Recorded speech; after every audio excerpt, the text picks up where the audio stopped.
What is up, Nets fans? Welcome to the Brooklyn Buzz. I'm your host, Nick Fay. With me, as always, Jac Manuell. What is up, Jac?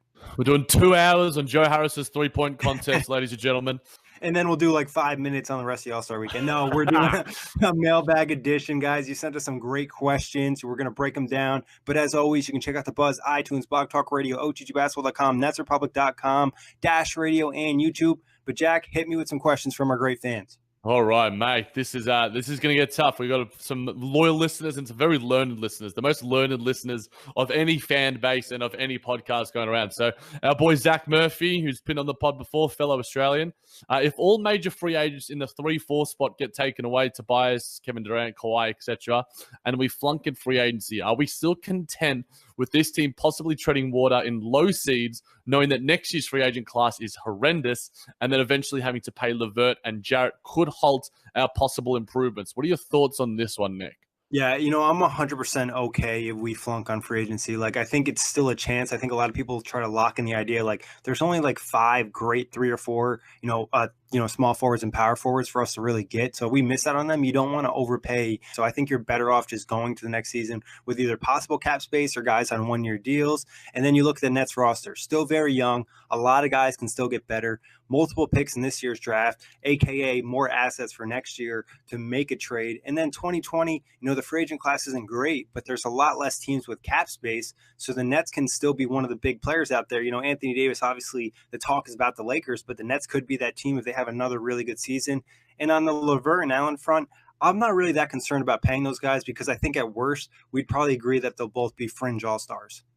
Yeah, I agree. And I think in terms of Sean Marks and how he sort of his ethos in terms of building a roster and a championship roster, it's being able to have flexibility and different options up your sleeve. So I don't think he is going to throw like a big offer sheet at guys that probably don't deserve it. Tobias Harris is one that sort of is one around the wings, but the fact that him right now in Philadelphia, he seems more likely to sign it there, and we seem more likely to probably sign a Jimmy Butler, if anything. And obviously, the 2020, just looking through it, it's not great at all. Like guys like Marc Gasol, Danilo Gallinari, Jabari Parker, our boy Alan Crabb will be off the books then, so there's some extra money there as well. Kent Bazemore, there's literally Draymond Green is probably the biggest name on this list. If you wanted to research into it, it's not a great list at all. But in terms of, I think as fans, we want more and more. We want that constant improvement. There's going to be some bumps along the way. And I think that whether that's through injury or whether that's through, not being able to sign some of these big guys in this offseason, I think we just need to be content with what we're doing. I think, obviously, the debate about the 4 position right now seems to be, the running topic on Nets Twitter right now. But I think you just need to have that patience. And it's hard as a fan when you want so much and you're so invested in this team, as we are, Nick. But I think that however we build going forward, I mean, if we continue going with where we are going to make improvements. They may not be 15, 20 win rapid improvements that we've seen this season, but they could be incremental improvements that we've seen from teams like Indiana. I think a team like that is something that you can model yourself after. And what the Clippers are doing right now with the amount of cap space that they have, I think that there's so many different options that I think patience needs to be preached from inside the organization and outside it. Yeah, and I think sometimes as fans, it's like you see the Nets, they just made pretty good jumps in the last 3 years since Sean Marks and Kenny Atkinson took over it. So it's like you want more, you want them to take the jump. But you also, like you said, Jac, you brought up a great point. Sean Marks wants flexibility. You don't want to risk all this work you just put in the last few years just to make a run and maybe being a 3 or 4 seed, getting knocked out in the second round, or just getting to the Eastern Conference Finals. The goal here is to build a true contender, a team that can win a championship. And who knows what happens around you in terms of those low Cs. Where the Nets are at right now, they are going to be improving. Toronto, if they lose Kawhi Leonard, they've got the crux of a team around Kyle Lowry and his, shoddy back right now. The Boston Celtics, if for some reason Kyrie Irving leaves, it's Gordon Hayward, Jason Tatum, and the rest. And who knows what they could be like going forward. With the Milwaukee Bucks, I think they seem the most likely with, Giannis to be there long term. But they've also got to keep around guys like Eric Bledsoe and Chris Middleton. What did they do? And when it comes to the Sixers, I mean, they're all in right now. But Joel Embiid's injury history, Ben Simmons is obviously going to be a free agent going forward as well. And obviously Tobias Harris and Jimmy Butler. There's quite a volatile situation in many sorts over there. So with the Nets and what they're doing right now, and then obviously they're going to have to pay LeVert and Jarrett Allen, but I don't think that those are going to be astronomical numbers unless LeVert has, maybe a D'Lo-like season and he gets paid a similar number. It's very hard to forecast that at this early stage, but I think teams around us as well, the Nets are in a pretty good spot with the consistency and the rise and the crux of their roster right now. Yeah, and I think you brought up, LeVert and, Allen, and then some of the other younger guys, like there's just a lot of room for improvement. We're looking at Jarrett Allen, Rodions, both 20 years old. D'Angelo Russell is going to turn 23 on Saturday. You got Caris and Spence, I believe, 24. Spencer Dinwiddie's not old. I think there's a lot of room for improvement. And like I said, we have draft picks. This draft isn't great, but the Nets have done a great job getting guys that have kind of been slept on. I wouldn't be surprised if they got a couple Euro stashes with maybe one of these picks, but still, I'm pretty confident in what Sean Marks can do in the draft as well. Absolutely. I think that there's so many different options to improve this team going forward. And I think that with what you have at the core of the organization right now, I think would be the envy of a lot of other teams in the league. But our boy, fellow OTG writer, Nets writer, mind you, Will Jackson has popped in. Do you think the closer role will change game by game now that Caris and Spence will hopefully get back at some stage near in the future? And out of the big four teams in the East, who do the Nets match up against best? A nice little two-parter there from Will. Yeah, we'll start with the first part with the closer role. And I think, Kenny has fluctuated all season with different players about who's hot, who's not. But I think as the playoffs get closer, you want to have a solidified lineup to close games with. So I think as that kind of progresses, we see everybody healthy, he will kind of go with the closing lineup. But for the next few weeks, I wouldn't be surprised if it continues to change game by game. Yeah, I think you'd want to have by around April or so, obviously going into the Portland game, I think it was only Dinwiddie and was it Musa or someone else who's on the injury list? Yeah, Dinwiddie and Musa are the only ones out. So the fact we're getting healthy at the right time, Dinwiddie's probably 2 weeks away or something around that mark, just off the top of my head. I think that's going to bode well for us to still make some experimentations with the lineup. Obviously, LeVert has proven he's a closer. D'Angelo Russell is the guy right now for this team. Jarrett Allen we've sort of spoke about off wax, Nick. Jarrett Allen has proven at times that he can wax and wane a little bit in his form in the closing.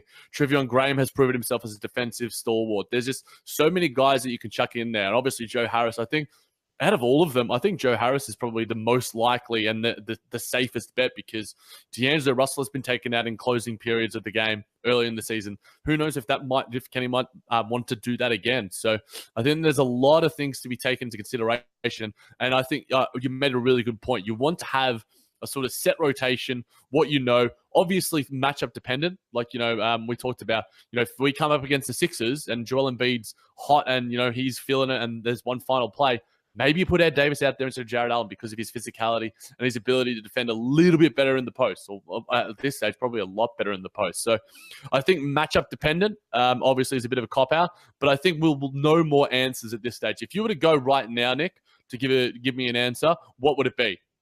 In terms of the entire lineup, Jack? Yeah, in terms of the closing lineup right now, at full health, Spencer's back, Moose is back, everyone's there. Who are you closing five? Yeah, this is probably like the toughest question out right now. I think Jarrett Allen will close out the rest of the regular season in terms of if they're going with a big. I think DeMarre Carroll being that vet. I think D'Angelo's proven enough so far that he'll get those closing minutes, especially just really stepping up over the last few months. Like you mentioned, Joe Harris. And I think the last spot comes down to like Caris LeVert or Spencer Dinwiddie. And I think they'll probably go with LeVert. Obviously, he's Kenny's favorite. He already is getting clutch minutes coming back from injury against Cleveland. And I think he offers a little bit more versatility in terms of switchability, where if he gets switched onto a big, it's not quite as bad as Dinwiddie or D'Lo. And he also provides that secondary playmaker and the ability to really drive to the rim. But I would probably, the hardest decision I think would be LeVert or Dinwiddie, at that 2 or 3 spot, whatever you want to call it.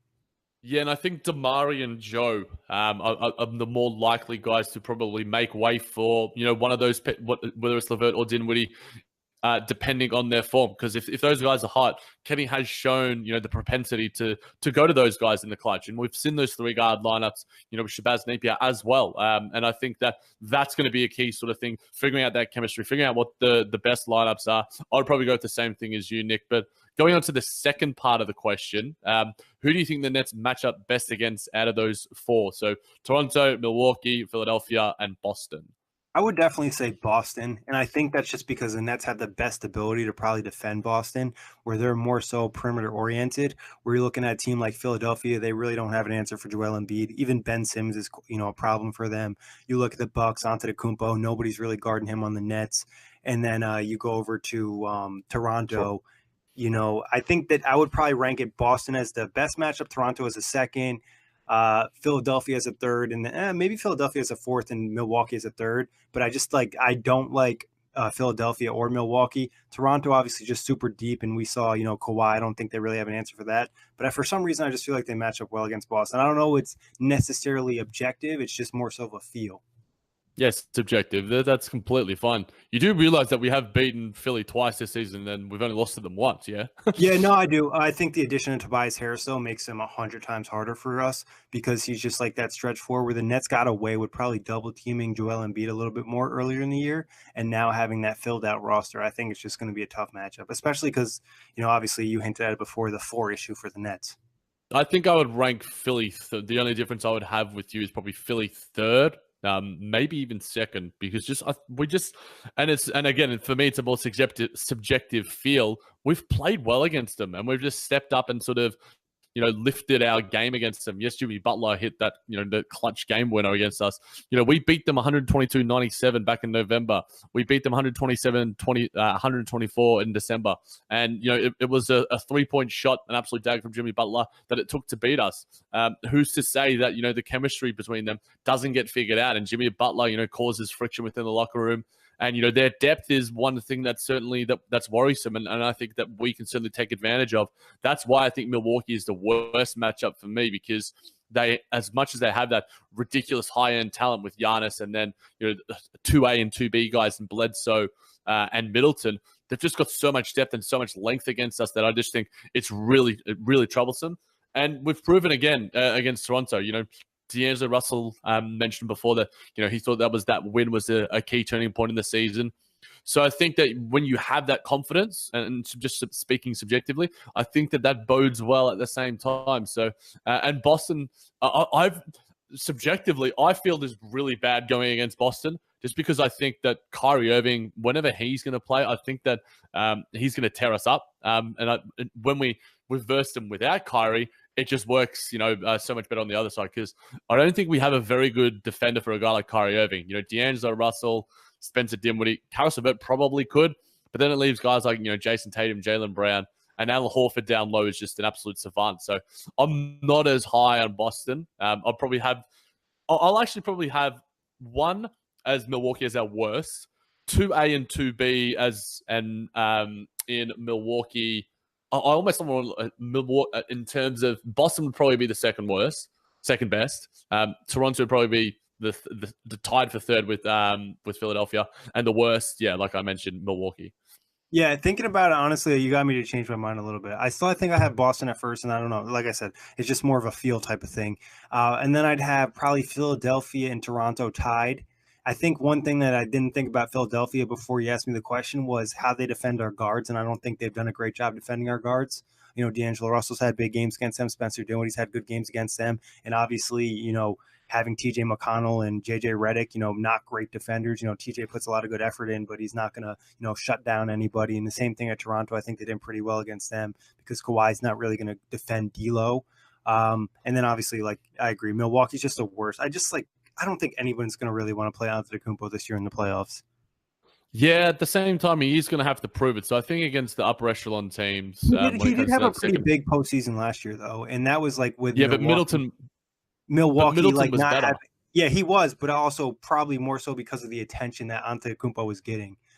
They also had no coach last year, and they had terrible spacing. Yeah, I think that yes, but 3-point shooting, obviously, we saw with Houston last season, can get taken away, and if you're solely relying on that, and I think it's rich coming from guys who are Nets fans, but I think that with Giannis, it's going to be a big postseason for him. But on to our boy Duane Chandler, he's given us plenty of love over the years. He's got a couple of really good ones, Nick, and his first one, I thought that this could be a 35-38 win team at the year's start.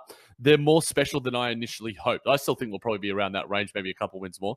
Do you think they can hit the upper echelons of the league through developing this core alone? Thinking of a team like the Detroit Pistons of old, or by trading some of it off to get a star? Even that Pistons team made a move for Rasheed Wallace, I believe. So that's still like a pretty big time player to add to your team. So I think, they can develop and this core can get good. And you kind of brought up before, what happens to the teams around you? Do they get worse? Do the Nets kind of step up? I think the Nets can become maybe a top 4 seed, but would they become a contending team with this roster? Probably not, just because there's no superstar player. I think a trade would be necessary at some point to really push you to become a true contender. I think a top 4 seed's possible, but true contention is a different thing. You need, and just to be blunt, you need an MVP contender to be a championship level team. You need a LeBron James, you need a Paul George, you need one of these guys, you need Steph Curry, Kevin Durant, or else you are going to be, maybe like in Indiana where you're 4-6, or you're a Charlotte where you're, still competing. I think that the Nets have right now, D'Angelo Russell at his peak is a number 2 at best. And I still think that he's a 2A, 3-ish. And I think Caris is similar. So you'd still need a number 1 guy. I don't think that either of those guys are number 1 on a championship team. And I could be wrong. I could easily be proven wrong in a couple of seasons. These guys are still developing and turning into really, really great players and exceeding my expectations that I've even had on them, and I've always been high on them. And I think you've got the crux of a really good team. Jarrett Allen is the perfect center that you want to grow with that. And the fact that he's 20 years old and you've got youth on that side, I think that we don't want to put necessarily ceilings on these guys, but the question asks that of us. So I think that because D'Angelo Russell isn't going to be the best point guard in the league, he's not going to be Steph Curry, he's not going to be Kyrie Irving, I don't think he's going to be Damian Lillard. I think he's going to be just under that in terms of his ceiling, unless he can, become, a real physical force and, continue to draw some fouls like he has been the past few games. Caris LeVert, I think, has some really intangible success on both sides of the floor. Like, can he be Drew Holiday, which I've sort of compared him to in the past, which is, again, is a 2A, 2B, 3 sort of guy on a championship team. So that's why I don't think that right now, unless we get a Kevin Durant, a Kawhi Leonard, I think if we were to get one of those guys and just one of them, I think that we could legitimately be a top 4 seed, top 3 seed, because I think that these guys would complement those sort of players pretty well. Yeah, 100%. I agree with everything you said, Jack. I think LeVert and D'Lo both are more of a 2-3 option. Same thing with Jarrett Allen. He's a little bit lower on the line, but he has that, that fit in that role. They just need that one true superstar to really win. Like, I think, like you said, they could be like Indiana. They could get one of those top seeds, but they aren't necessarily going to really contend. But you need one of these guys that can really close out games and take you to a whole different level. Yeah, and who knows?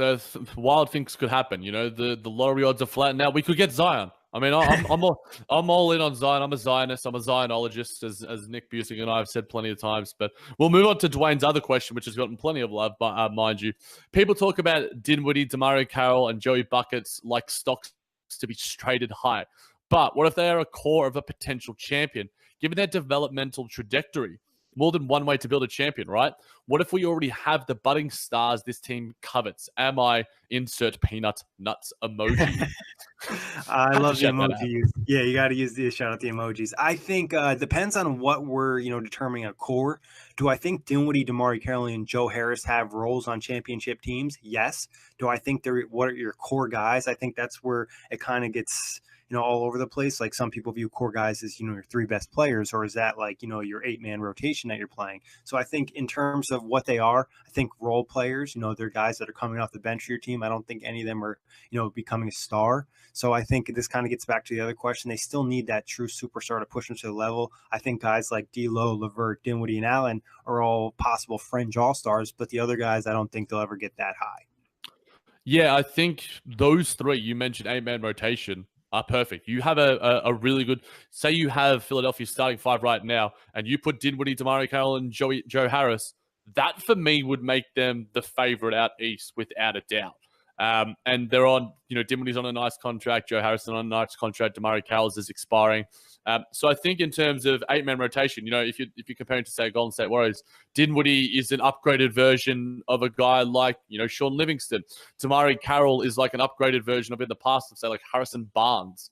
And, Joe Harris is just, your JJ Redick, sort of Kyle Korver type in Cleveland. So in terms of, yes, there are different ways to build a champion. And I think that flexibility is going to be able to, if you draft a star, who knows what could happen? You could just luck out and get a guy like Giannis in 15 to 20 and he turns into a superstar. You just can't predict these things. And that's the wonderful nature of this wonderful, wonderful league. And I think that it's going to take a lot of luck, and it always does take a lot of luck. So hopefully luck is on our side in the next, 3 to 5 years as we are sort of really trying to contend for that championship spot.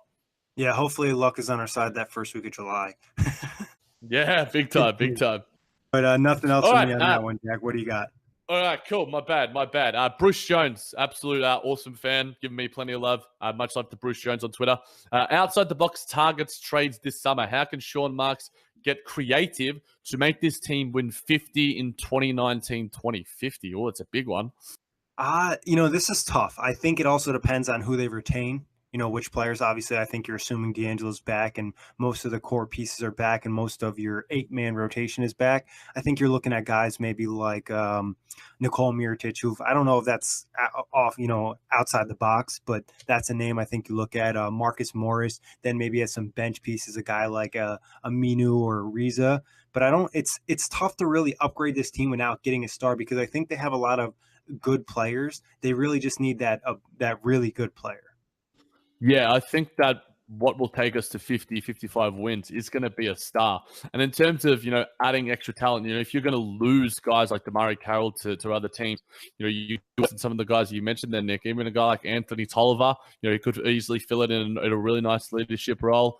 Marcus Morris as well, an unrestricted free agent. He'll probably get some more money elsewhere, but he'd be a perfect guy as that sort of 4 position for us.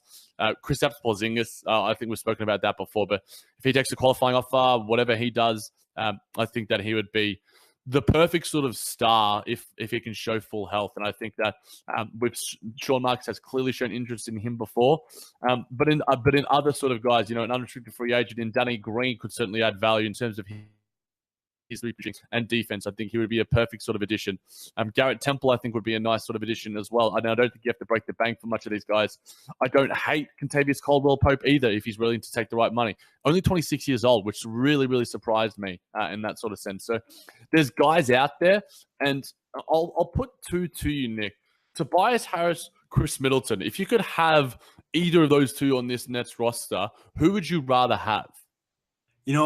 I think based off the roster of what we already have in place in terms of like our guards and people that can play maybe the 2 or the 3, I think Tobias Harris is a little bit more interesting just because of the fit and the lack of force that we have on this team and just what it would do to this offense. It's not like you can really play Middleton at the 4. So I think Tobias Harris I would probably pick over Middleton. Where Middleton might be a better 2-way player, I think Tobias's fit is just better. Yeah, I probably agree with that. I'm a bit of a Chris Middleton stan sometimes. I just really love his consistency. The fact that he has a slightly higher defensive upside, but both of them are great players and are probably going to get plenty of money in free agency either way. But I'm going to throw out some really weird off the rack numbers names at you that could just develop into nice pieces in a Brooklyn Nets system.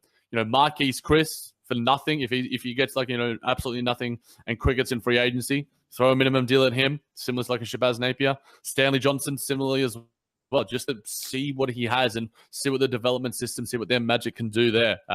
Just some off the rack names that I thought I'd chuck out there. Yeah, I mean, if you're getting them for dirt cheap and they're at the end of your roster and you're just kind of working with them, and injuries happen like we saw this year, and then all of a sudden they get a chance to play.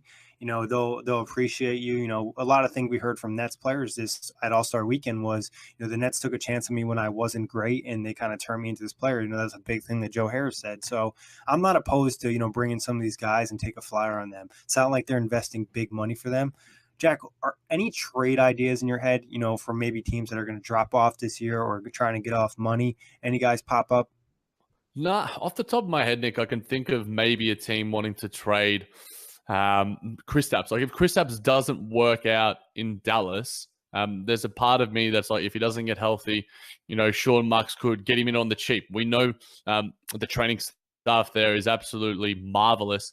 And funnily enough, funny story, having a barbecue with some friends over the weekend, a friend of a friend I know actually works for the training staff team at Brooklyn, and I was asking for all of the questions. She also knows, a former Cleveland Cavaliers trainer back in the day where LeBron James was over. So I was pestering her plenty, but and it shows that, and for me, that sort of emphasized, just the worldly atmosphere and the worldly culture we're developing there. But in terms of trades, Nick, I've been thought overly about it in terms of looking at the different assets. But I think that Jimmy Butler, whatever he wants to do, obviously he's going to get some money, but it's hard to sort of think off the top of my head. Yeah, and I think that's going to be interesting because the Nets, in my eyes, are going to be gathering more trade assets because of the draft they have this year. If they land some good picks, which, like I said, I have pretty good confidence Sean Marks finding some quality there. Maybe it's not going to be studs, but it's going to be players that can contribute to winning. So something to keep in mind. And I think it's harder to think of trades right now until you have a better idea what the team looks like going to, the next year. So I think over the summer we'll have a better idea. And it's not like there's names that pop up, but I could never envision Sean Marks taking on a contract like Kevin Love or Blake Griffin just because age-wise doesn't make sense, flexibility-wise doesn't make sense, and they're really the only, tradable power forwards you see out there that would really make a huge difference. Yeah, and then with Kevin Love's, stock on an all-time low, you'd want some picks in return for him right now, but who knows, he could rebuild that value. Blake has been awesome. Just to think of the Nets right now with Blake Griffin would be just absolutely intriguing and fascinating in so many different ways. He's just such a ridiculously talented player, passer, become a very capable shooter, and he's still one of the best, and he's an all-star and one of the best power forwards in the game. But Nick, moving on, Jesse Hoff. Am I crazy for wanting Brook Lopez back? Also, is it just me, or do we get a little over-eager on Cruitt's fever? Last month has been brutal, and best you can say for him is he's trying to do too much. Answer the first question, am I crazy for wanting Brook Lopez back? God freaking no. Yeah, I think every Nets fan just loves Brook. He was just awesome, especially when the franchise was so bad. Always a positive attitude. Mentioned trade rumors, which felt like his entire Nets career. Never complained once. I think, who doesn't want Brook back? Obviously, he's having a great season, but I don't think it's going to happen. But obviously, we all love Brook. I think he's a free agent in 2019 or 2020 as well. Yeah, he's a free agent. Who knows? This year, he's expiring. So who knows with that? If we lose Ed Davis, Brook, and Jared Allen, that'd be pretty bloody awesome. But on the second question, Nick, right into Rodions, obviously he's been a key hot topic in relation to Nets Twitter. What are your thoughts on his form of late? I think we kind of talked about it. It's more so the rookie wall, the fatigue. He hasn't played a ton of basketball the last few years. So just being in shape, taking the beating from NBA players who are probably a little bit more physically imposing than international basketball. And then also I think it's some of opposing teams learning his game, getting a better idea of the scouting report, and him just trying to get a feel for the NBA. So I'm not really that worried about Rodions. It's kind of just a rookie thing in my eyes. From your thoughts, do you think that we have jumped the gun on him too much? Has the hype train, been chugging along too much? I personally don't think it has, because he's a number 40 bloody pick, and he's playing like a near starter level basketball. Obviously, fringe level starter basketball, but to get that of a number 40 pick is pretty insane. Yeah, I think it's a rookie season. So I always have a different perspective. I don't expect consistency from rookies. It just doesn't really happen unless they're, amazing players, maybe someone like Luka, but he's had his ups and downs, and I'm sure he's going to have more as the season progresses. So I think we've seen enough flashes for Rodions to be very happy and excited for the future. And like we talked about before, 20 years old. Can't get upset about a 20-year-old, especially with some of the games he's had this year. Yeah, and I think as well throughout January, where people were, he was shooting sub 30% from the field. His offensive rating, dropped, but his defensive rating was actually at its best that it's been all year throughout January in those 15 games, and he was playing as a starter. So, and we sort of, we talked about the fact, different articles coming out about him as well, the ringer curse, whatever you want to say about that. So, yes, his offense has dropped off, but he's still got his, steal dunk plays. I still have confidence in his 3-point shot. And I was mentioning to Nick off wax, Corey finally knows the meaning of that word now. The fact that was so funny. For those that don't know, check out the NBA Outlet. Subscribe to it on iTunes. It's a live video of Corey, being dumbfounded about what off wax means. And for those that don't know, it means when you're talking, off the record. But in terms of that, just talking about the fact that I think that the Rising Stars Challenge should give him a little bit of confidence as well. And I think confidence is everything in sport and in life in general. And I think that, he was nailing the threes, open shots, and that was swish bombing. And I think that he might have lost his way somewhat in terms of his confidence. And you're always going to have those lapses in confidence. We saw that with Caris LeVert, last season. So I think that going off this Rising Stars Challenge and showing some good form there, it could bode well for him going forward. I'm not going to say that it's going to be the turning point and, the thing that's going to change his career trajectory, but I think it should give him, a nice little boost heading into February and March. Yeah, 100%. I think not only just the confidence seeing your shot go down in the Rising Stars game, but being selected to be in that game. Like you mentioned, being a 40th overall pick, second round pick, like he's in this game with some really, really good players. And it's not like it's all rookies, it's rookies and sophomores. Yep, absolutely. I think that, Kevin Knox was there because of Lonzo, and funnily enough, he was an injury replacement. So Rodion's has been superb this season. I think, yes, we might overhype him too much, and I think once Jared Dudley gets back, we will see. And I think a lot of fans, are probably going to get really down on a guy like Jared Dudley and be like, why is the Rodion's out there? Why is Dudley still out there? So that's going to be fascinating to see that play out for sure. But moving on, there's still a couple more. Just started to cut you off, Jack. I think it could actually benefit Rodion's where he's coming out in like shorter bursts, so he's not as fatigued and he can get back to that high energy level. Yeah, and we've spoken about that at length before on live shows and on plenty of the pods, and I agree with it. But Jabari Jelks asks, Nick, what's the best crunch time lineup at full strength? Do we want to just repeat that for our boy, because he was one of the first commenters on our tweet? Yeah, what I got, Jack, is I'll give you 4 different lineups, one of the ones I've already said, but you can tell me which ones and you can rank them. And these are all like closing lineup ideas. So first one, D'Angelo, Dinwiddie, LeVert, Carroll, and Allen. Second one, D'Angelo, Joe Harris, LeVert, Carroll, and Allen. Third one, Dinwiddie, Harris, LeVert, Carroll, and Allen. And then fourth one, D'Lo, Dinwiddie, Harris, LeVert, and Allen. Okay. They've all sort of amalgamated together there. So can you repeat the first one for me? Yeah. So, okay, Carroll, Allen is in all of them, so that just makes it easy. Jared Allen I had in all 4. Carroll was in 3 of the 4, and D'Lo was in 3 of the 4. So I'll just repeat them all again for you, though. D'Lo, Dinwiddie, LeVert, Carroll, and Allen as the first one. Second one, D'Angelo, Harris, LeVert, Carroll, and Allen. Third one, Dinwiddie, Harris, LeVert, Carroll, and Allen. Fourth one, D'Angelo, Dinwiddie, Harris, LeVert, and Allen. I think the one without Dinwiddie and with Carroll in for me. And I think that you could sub in LeVert for Dinwiddie on certain occasions, depending on the right matchup. But right now, I would probably have LeVert just above Dinwiddie, just because of selective and short-term memory. And I think that they might fit a little bit better, and I value LeVert and DeMario Carroll's defensive upside in crunch time, because I think Spencer can be a little bit of a sieve and has some lackadaisical efforts at time. Not to say that he hasn't. I think he had some really good defensive plays against Blake Griffin early in the season as well. So obviously there are points, and this is just saying overall. So for me, I would agree with the fact that DeMario probably has to be out there. Unless, Caris LeVert can sort of sub him out with his just tremendous form on both ends of the floor. I think DeMario has proven, and, we saw that game against Cleveland. If he wasn't out there, we certainly don't get that W. So I think his savviness, and I think we need that leadership from him. So I think that, and even, I think that that's probably, for me, the most likely addition and the lineup that makes the most sense to me. Yeah, I think, Carroll, you need the veteran presence. When you look at all the other guys, 25 and younger, or Joe Harris, what is he, 26, Jack? Joe Harris 26, yep. Yeah, so but he's not really a vet. Obviously, he didn't get a ton of playing time his first few seasons. So I think having Carroll out there is very important. And obviously, Jared Allen can clean up the mess.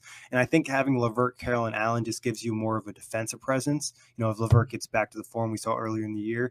And then the reason I think you want to go with Joe Harris too is just because the floor spacing. It just opens up the floor so much. And Joe Harris has been low key super clutch this year. I was looking up his clutch stats, and he was shooting like 70% true shooting percentage under 2 minutes within 5. Oh, Yeah. please, ladies and gentlemen. So I was like, yeah, Joe Harris has to be out there. Well, of course. I mean, I wouldn't continue the rest of this podcast if you didn't have Joe Harris out there. But I think you could sub him out in certain purposes. Like if you just want to have a heap of ball handlers out there, or for some reason Spencer's hitting all of his 3-pointers or something like that. Because Joe Harris isn't necessarily the greatest defender in the world. I think he is better than Spencer Dinwiddie, just because he has size and tries a little bit more and has a bit more strength to him. Obviously, probably only a couple of inches and maybe 10 pounds or something like that. But I just value him slightly above Spencer Dinwiddie. But his spacing is just so important. And we could see times like we've seen, at different points of the season, Alan Crabb out there at different stages as well if we need a 3-pointer. So it'll certainly be mix and match. But, like we said earlier in the pod, we want that consistency going forward. But on to Stone Zone. Which of the Nets vets will not be on the roster next season? So that's Damari, Napier, Dudley, or Davis, all on contracts that are expiring. Napier's is a non-guaranteed deal for around $1.8 million next season. No, this is literally impossible to predict because this is all dependent on what the Nets do in free agency. Like none of these guys are going to be the first guys that really sign. They're not going to be the guys that sign within the first 24 hours. I know we signed Ed Davis pretty quick, but most likely it'll be based off of what the Nets do with the other moves. So I'll just look at each guy. Shabazz, I think he's pretty much too cheap to cut unless you need that $1.8 or $2 million to sign a big free agent or to make something work. I don't think you cut him because he's proven enough to be a guy in your team that can be your third backup point guard that can fill in when needed. And in Damari's case, he's expiring. He seems like he's really invested in Brooklyn. There's a good chance I could see him coming back unless somebody wants to give him a bigger offer. Dudley, on the other hand, I don't think teams are going to be going after him like crazy. I could see him back on a veteran minimum. Davis is probably the guy I feel the least confident about being back because I think someone will offer him a bigger deal because he proved so much this year. And he's just been a dominant rebounder in the NBA for the last couple of years. I think Davis is the most likely to leave. And maybe not leave off his own accord, but leave because the Nets can't afford him. I think that it'll be interesting to see what his market is. But the fact that he took the qualifying offer, and people have been calling it one of the best free agent moves in Nets history. Obviously, we're not going to get him on the cheap again. Despite the fact that would be ideal, there are going to be teams that want him, and despite the fact there is going to be a decent amount of money, they are going to be going after those big free agents, but there are going to be teams that want him. Absolutely, no doubt. And Damari Carroll, it's just going to be fascinating to me, the number that, obviously for me, Jared Dudley, vet minimum, I think is most likely, like you sort of mentioned. There could be other guys that want him more, but Jared Dudley and D'Angelo Russell have developed a really nice rapport, and he seems to love the organization. In New York. And New York as well, so we'll certainly see that. And he's developed, quite a cult following of sorts as well. But with Damari, I think the number one thing for him is, what he would re-sign for, what another team would offer him, because he could add a big value. Like, is it going to be like, maybe a team offers him, a 2-year, $20 million deal or something that's just like a little bit too rich? Or is he wanting, some his final sort of contract, the long-term 4 years, $30 million or something around that sort of mark? It'll be interesting to see what teams are willing to offer, and if it gets down to it, what the Nets would be willing to offer him. I think there's a lot of goodwill with all these players and the front office and the coaching staff, but at the end of the day, these guys deserve to be paid in some sort of a sense, especially a guy like Damari and especially a guy like Ed Davis. Yeah, and I think if the Nets were to land a superstar like Durant or Kawhi, the only guy being back would be Dudley because they wouldn't be able to afford Damari or Davis most likely. Yeah, definitely. And I think, and like I said with Shabazz, like they would only cut him, I think, if they needed to. Yeah, exactly. And I think we've spoken about who we think is most likely, Nick, but who would you want, ranking these guys 1 to 4, who would you want most on the team next season? This is a really tough one. I think I would go with Ed Davis first. He's just been an amazing backup center, and it's just like something you don't have to worry about. And then the rebounding presence has really dramatically like changed for the Nets. Obviously, they picked it up as a team rebounding team, but their rebounding jump this year, some games it still sucks, but other games they've really stepped up and won the battle on the boards. Damari would definitely be number 2. I think I would have I'd have Shabazz and Dudley like tied for 3. Like I'm not super crazy about either guy. I think they both bring their own little spark. Shabazz has like a specific role he can fill really well, and obviously Dudley's more about the off the court stuff. Yep. And it depends on what you value more. For mine, I would have Damari number one, just because I think he adds more value to winning basketball, and he is at a position which is far more coveted. And despite the fact that he is in his veteran years and his twilight years, I still think he has one or two decent, good years in him. Ed Davis, I think you can find those backup centers. Despite I don't think you can find the Ed Davises. There aren't that many of them, but you can find, you can bridge the gap between a backup center. You can play Jarrett Allen an extra 5 minutes and get, Enes Kanter, Alex Lem, whatever, these sort of guys as your backups on the cheap. I don't think the backup center is as valuable today as a wing like Damari Carroll. So that's why I would have Damari number one, Ed Davis number two. Shabazz is just a better player than Jared Dudley. That's why I have him number three, just more talented, younger, can score more, has just a much more varied skill set. But I do understand why you would value that veteran leadership in this locker room right now. And I think, you could easily have them as tied number three, but I would have him number three and Dudley number four. Not just necessarily that there's not a huge gap for me between 3 and 4. Yeah, no, that's fair. I think Shabazz definitely brings more on the court. I think Dudley, the thing I just value with him is a relationship with D'Lo and just overall that steadying presence for a lot of these young guys. And I could see the case for Damari. I think I'm a little bit more fearsome in terms of Damari's age. Like, I think as he's progressing, like he's now more so of a bench player than close to being a starter, where it's just like, you're right, you can find the backup center, but I just love what Ed Davis does as a rebounder. Like, he just really just goes out there and wins on the boards consistently. And as a team defender, I think he's pretty solid as well. Yeah, I think if you could get comparing to Enes Kanter, if you could get Enes Kanter to do what Ed Davis does for the same price, he would be just so much more valued player in today's league, but he just demands so much more touch and offensive looks. Whereas Ed Davis just isn't there. Exactly. And I don't know whether that's, just through sheer lack of effort or just through his acumen in general and his defensive intelligence. But Ed Davis isn't, an insane defender, but in that sort of sense either. But moving on to our final one, Yong at SYC22. What are the power forwards who are the most realistic targets and best fits for the Nets in the coming draft? Rui, PJ, Washington, etc. Nick, I expect you to have done plenty of draft research for this one, my friend. I have not, and this is all you, Jack. I have no idea about anything NBA draft until about April. So I'm passing all right. all you. All on me. I did some research, and this is going to help with OTG as well if Dalton needs a chop out every now and then. But a guy like Jackson Hayes, funnily enough, a guy from Texas like Miles Turner and Jared Allen has been rocketing up the board of late. He's got some. He's almost like a more athletic and more hypey version of a guy like Jared Allen. He's making every single bloody shot. His offensive rebounding is insane. His defensive rebounding could use a little work. But is he a 4? I'm not 100% sure. 4 and 5, if he used to play alongside Jared Allen, maybe, but obviously the defensive versatility is going to be key there. I just wanted to mention him, and he might be just out of the Nets' reach anyway, because I think he'll probably go fringe top 10, but the Nets could land that guy.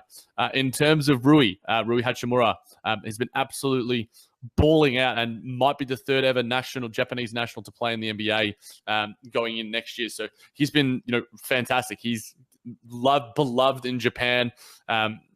And he is balling out against some really great players and playing for a really great system in Gonzaga. 6'8", 230 pounds, some really great size for that 4 position. Can score. He's got a really nice jumper. Defensively, not amazing. Gives away he's not amazing, but he doesn't give away a lot of fouls. Is a good rebounder. He has a very versatile set in a lot of ways. He just puts up points and is very consistent. So I think if we were in my pick, he would be my perfect sort of guy if we were to get someone in draft at the upcoming 2019 draft. He would be my pick. I would love international buzz too. I love it. And I think, Joseph Tsai would absolutely salivate at a prospect like him to give you that Asian pop as well. Because I remember Watanabe was on the Nets roster. Was he on a 10-day or something? Summer League. Yeah, Summer League. And obviously he spent some time in Memphis as well. And, I really liked him as well when we were talking about him. But a fellow teammate of his, I believe, is Brandon Clark, And again, I think Rui Hachimura, in terms of his projection, top 15-ish. He could go up depending on how Gonzaga go, how the March Madness goes, but he's probably around that 15 range, maybe fringe top 10. But his teammate Brandon Clark is just the perfect balance to Rui as well. They're probably both 3-4 tweeners at the same time. And I think some people sort of compare him to like a PJ Tucker-ish. But I think that he's just and he is a little bit older as well, so I think age comes into that sort of sense as well. But he just makes a lot of buckets, and he knows how to create his own shots. So I really like his offensive touch in terms of the videos and some of the stuff that I've researched. He's got some nice upside. Maybe he's probably like a Jordan Bell right now, but he has a lot more offensive potential than a guy like Jordan Bell. So in terms of that sort of position, if it's between Jordan Bell and Draymond Green, I think he has a better shooter than Draymond Green, not near the defensive ceiling, but I think, somewhere around that sort of mark is a decent enough comparison, and I wouldn't hate him on the Nets roster. And referencing PJ Washington, seems the most likely type at 20 to 25, where the Nets are sort of projected to finish now, and even maybe, the Denver Nuggets, wherever they finish as well. But again, being in the best system, one of the best basketball systems in college hoops in Kentucky, and he has led them. Is he going to be a one and done sort of guy? I think it seems pretty likely. He's leading, Kentucky and John Calipari's team, to wins against teams like Tennessee. He's just improving, and he's continuing to grow in all facets of the game. So I think a guy like PJ Washington, in terms of his offensive pop, I think that he knows how to do a lot of things. He can play make. He just plays hard as well, and he plays consistent, which I think can be said of a lot of these sort of guys. He's really composed with the ball in his hands. So I certainly wouldn't hate having a guy like him on our team. And I think he could thrive with some development under our system. And some sort of fringe guys that I will mention, Grant Williams, Jalen McDaniels. These sort of guys are probably early second round, and guys that we could take a flyer on a little bit later. Grant Williams, he's a potential outlier. He's, averaged around 20 points, 8 rebounds, 4 assists, 7 to 17 from 3, 6'7", sort of forward. He's got well-rounded in terms of his skill and feel, and really nice defensive IQ. I think we could do worse than lend a guy like him.